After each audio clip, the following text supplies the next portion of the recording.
palabra de Dios, que es la espada del Espíritu, en el Evangelio según San Mateo, capítulo 11, versículos 25 al 30. Fue la lectura del Evangelio para el día de hoy, y dice la palabra del Señor. En aquel tiempo Jesús dijo: Te alabo, Padre, Señor del cielo y de la tierra, porque has mostrado a los sencillos las cosas que escondiste de los sabios y entendidos. Sí, Padre, porque así lo has querido. Dice el Señor: Mi Padre me ha entregado todas las cosas. Nadie conoce realmente al Hijo sino el Padre, y nadie conoce realmente al Padre sino el Hijo y aquellos a quienes el Hijo quiera darlo a conocer.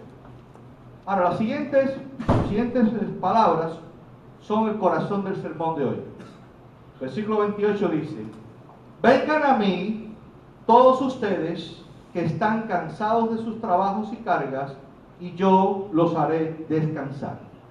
Acepten el yugo que les pongo y aprendan de mí, que soy paciente y de corazón humilde, así encontrarán descanso.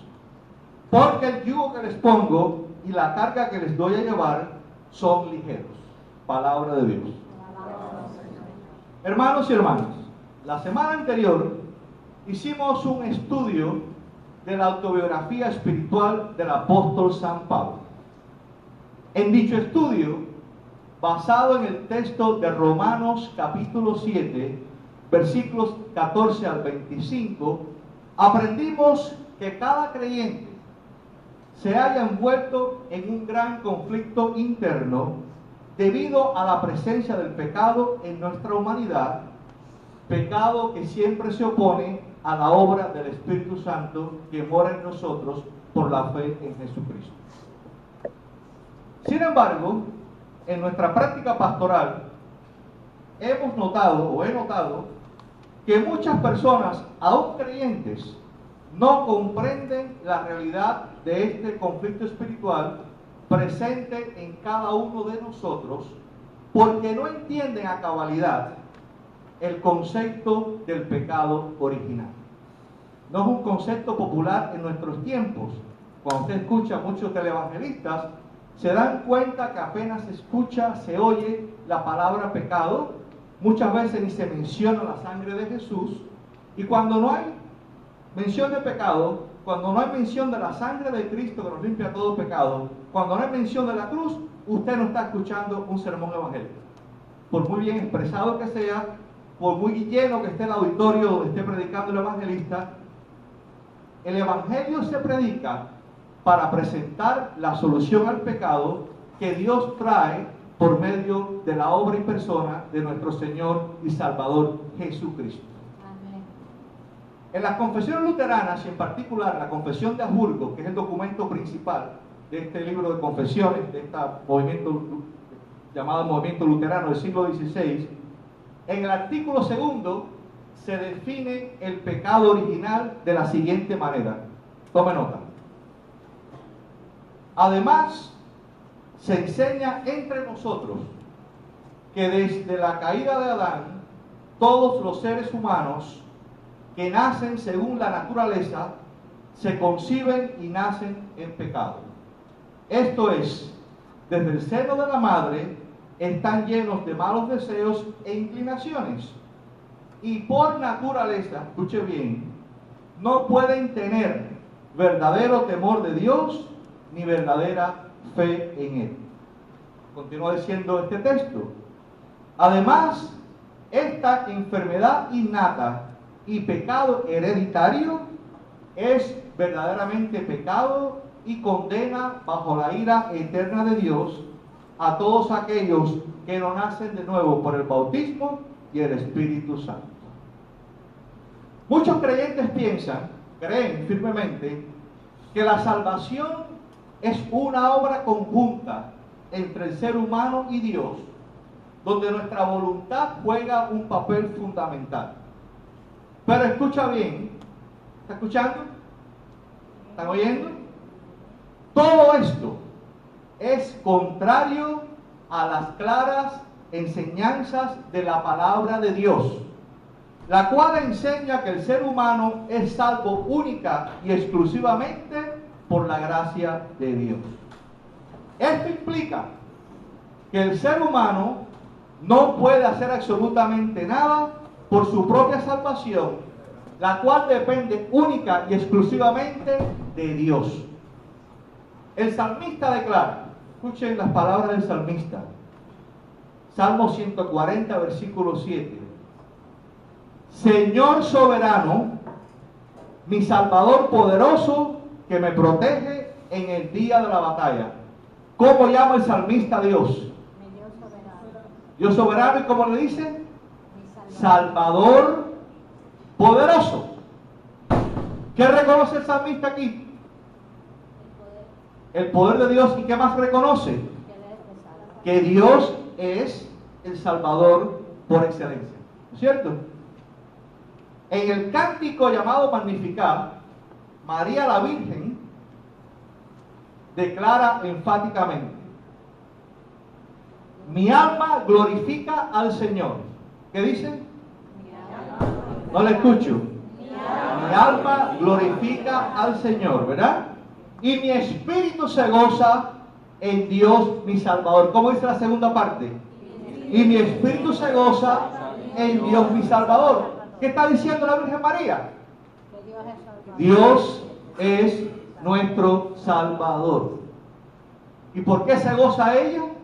Porque reconoce que Dios es nuestro Salvador. ¿Y quién es tu Salvador? ¿Es tu libre albedrío, tu voluntad, tus buenas intenciones? No. Lo que cuenta es la obra de Dios. La salvación, hermanos y hermanas, es obra única y exclusivamente de Dios. Nosotros no aportamos absolutamente nada. Esas teologías que hay por ahí de libre albedrío, porque yo tengo la capacidad de entregarme al Señor, porque yo me entregué a Cristo el 31 de febrero del año 2009. Eso es pura vanidad. Si el ser humano puede convertirse a Dios solo, entonces invalidamos la gracia de Dios. ¿Para qué murió entonces Jesús en la cruz del Calvario si yo puedo salvar? ¿Entienden la dinámica? ¿El argumento? ¿Ok? En el libro de Apocalipsis, ¿cuántos han leído el libro de Apocalipsis? ¿Cuántos lo han leído alguna vez en su vida? ¿Ok? Muy de moda entre muchos predicadores. El rapto, la pretribulación, el milenio, todo eso te enciende la televisión y es puramente Apocalipsis. Hay predicadores que solamente creen que hay un solo libro en la Biblia y es el libro de Apocalipsis. Pero no, hay 66 libros, 39 en el Antiguo Testamento y 27 en el Nuevo. Y hay que leerlos todos, porque está escrita la voluntad expresa de Dios para nosotros, ¿verdad?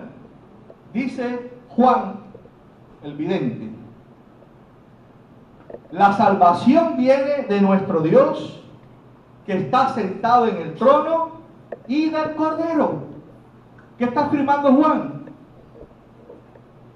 en esta visión? ¿Qué dice?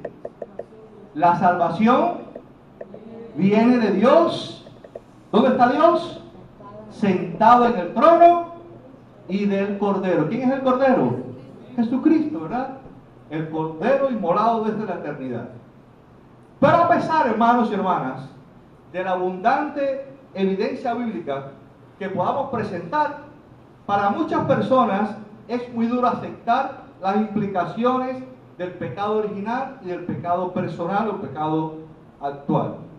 Y esto es así por una sola razón, y es que todos los seres humanos, nacidos según nuestra naturaleza humana, están espiritualmente muertos y aún son enemigos de Dios.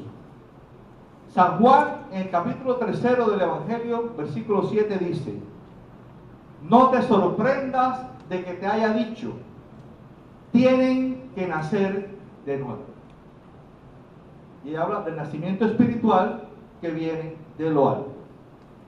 En Romanos capítulo 8, versículo 7 leemos: la mentalidad pecaminosa es enemiga de Dios. ¿Qué dice el escritor? La mentalidad pecaminosa es enemiga de Dios. Y explica por qué. Dice: pues no se somete a la ley de Dios, ni es capaz de hacer. El pecado tiene nuestra voluntad guiada, determinada solamente a pecar. El pecador peca, ¿no es cierto? Que son los frutos de la naturaleza pecaminosa de cada ser humano. Por eso usted ve tanta maldad en el mundo, por eso ve tanto egoísmo, por eso ve tanta desunión, por eso ve tanta rebeldía, por eso hay tantos conflictos familiares, porque cada uno de nosotros tiene plantado en su ser la semilla de la maldad a causa del pecado original y el pecado actual que cometemos diariamente. Ahora, el segundo punto importante, que fue parte de lo aprendido de la propia vida de San Pablo, es que los creyentes en Cristo todavía tenemos que luchar, no se me duerma, escuche bien, tenemos que luchar con las pasiones y deseos de nuestra naturaleza carnal. ¿Qué existe en nosotros? Pasiones y deseos con las cuales tenemos que enfrentarnos diariamente. Y la realidad es que el orgullo humano, ¿conocen el orgullo? ¿Verdad que sí? Está presente, está escondido en un lugar nuestro, pero está ahí. ¿Okay? Ese orgullo humano continúa erosionando la convicción del creyente de que solamente Cristo es la base y fuente de la vida y la salvación espiritual. Ese orgullo es como una lima sorda,